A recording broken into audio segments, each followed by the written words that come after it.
এই রাষ্ট্রের ক্ষমতায় যায় এই পুরো রাষ্ট্রকে পরিণত করবে।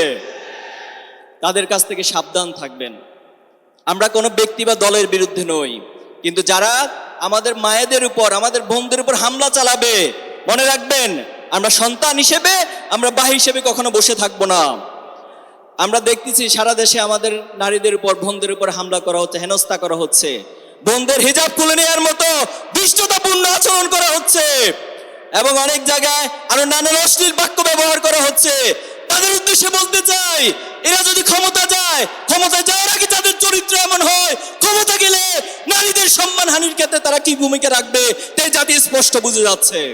বেশ কিছু গোষ্ঠী যারা অতীতে ফ্যাসিবাদ কায়েমের ক্ষেত্রে সহযোগিতা করেছে, যারা অতীতে ফ্যাসিবাদী কাঠামোকে সহযোগিতা করে এ জমিনে হাজার হাজার মায়ের বুক, বাবার বুক খালি করেছে, অথবা যারা আজকে নব্য ফ্যাসিবাদ হয়ে ওঠার চিত্র তাদের চরিত্রের মধ্যে দেখা যাচ্ছে, তাদের মাঝে জুলাই এবং আগস্টকে ভুলে যাওয়ার প্রবণতা আমরা লক্ষ্য করছি।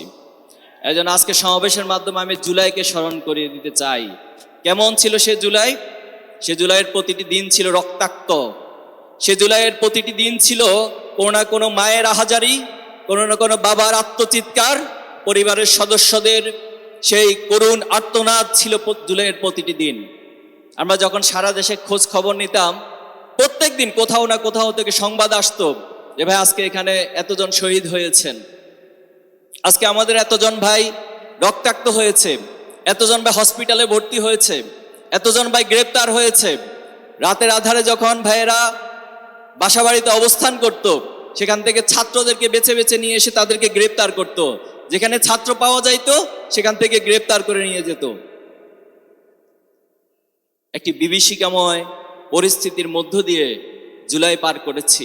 ৩৬শে জুলাই, যা ৫ই আগস্ট, বাংলাদেশের আপামর ছাত্র জনতা কাবাবিল পাখির মতো, স্রোতের মতো যখন রাজপথে নেমে আসলো, তখন এদেশের যে প্যাসিবাদী কাঠামো ছিল সেটা ভেঙে চুরে নিঃশেষ হয়ে গেল। এবং প্যাসিবাদের যে দীর্ঘদিনের এখানে এস্টাবলিশমেন্ট, আধিপত্যবাদের যে এখানে দাদাগিরি প্রতিস্থাপন, সবকিছু ভেঙে চুরমার করে দিয়েছিল আমাদের সে জুলাই। আজকে জুলাইকে যদি ভুলে যান, আজকে যদি জুলাই না হতো আজকের এই সমাবেশ হওয়ার কথা ছিল না। যদি জুলাই না হতো আজকে যারা নতুন করে প্রধানমন্ত্রী হওয়ার, এমপি হওয়ার, মন্ত্রী হওয়ার স্বপ্ন দেখছেন, তাদের সেই স্বপ্ন দেখার কোনোদিন সুযোগ তৈরি হতো না। আজকে যদি জুলাই না হতো 2026 সালে বাংলাদেশে কোনো নির্বাচন হওয়ার কথা ছিল না।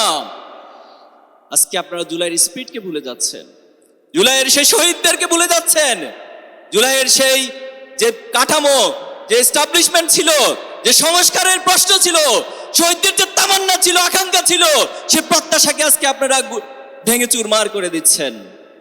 এজন্য আমরা আহ্বান জানাবো, জুলাইয়ের আমাদের সেই শহীদদেরকে স্মরণ করে, তাদেরকে লালন করে, এবং তাদের যে আকাঙ্ক্ষা রয়েছে সেই আকাঙ্ক্ষাকে যারা ধারণ করতে পারবেন, আগামী দিনে বাংলাদেশ তাদের নেতৃত্বে পরিচালিত হবে ইনশাআল্লাহ।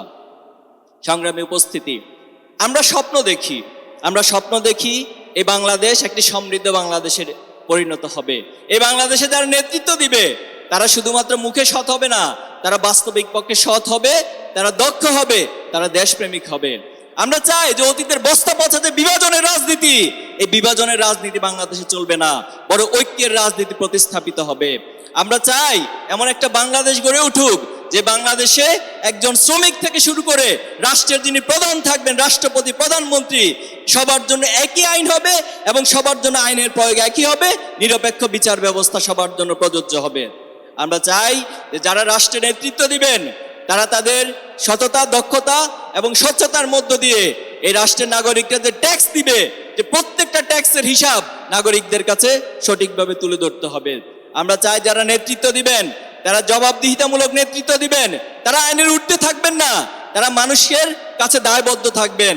কিন্তু আমরা বিগত সময় দেখেছি যে নির্বাচনের আগে সবাই নানান প্রতিশ্রুতি দিত, এখনো দেখা যায় যে বিভিন্ন জন নানান প্রতিশ্রুতি দেয়। এই যে নির্বাচনের আগে যারা অতিরিক্ত প্রতিশ্রুতি দেয়, মনে রাখবেন অতীতে হাসিনা এমন প্রতিশ্রুতি দিত, 10 টাকা দামের চাল খাওয়ানোর কথা আমাদেরকে বলছে না, প্রত্যেকটা ঘরে ঘরে চাকরি দিবে বলছে, কিন্তু দিতে পেরেছে? পারে নাই। প্রকৃতপক্ষে নতুন করে আবার অনেকে দেখি যে কার্ডের একটা প্রতিশ্রুতি দিচ্ছে। এই কার্ডের প্রতিশ্রুতিও যারা দেয়, অতিরিক্ত প্রতিশ্রুতি যারা দেয়, তারা প্রকৃতপক্ষে সেটা ভঙ্গ করেন। এজন্য আমরা চাই যে বাংলাদেশ সত্যিকার অর্থে একটি জবাবদিহিতামূলক এবং যাদের নেতৃত্বে এই বাংলাদেশ সমৃদ্ধি অর্জন করবে তারাই আগামী দিনে এই রাষ্ট্র পরিচালনা করবে। আপনারা চান তো সেটা? সম্মানিত উপস্থিতি, আগামী দিনে 12 তারিখে দুটি ভোট হবে। একটি হবে হায়ের পক্ষে ভোট। কিসের পক্ষে ভোট? হায়ের পক্ষে ভোট।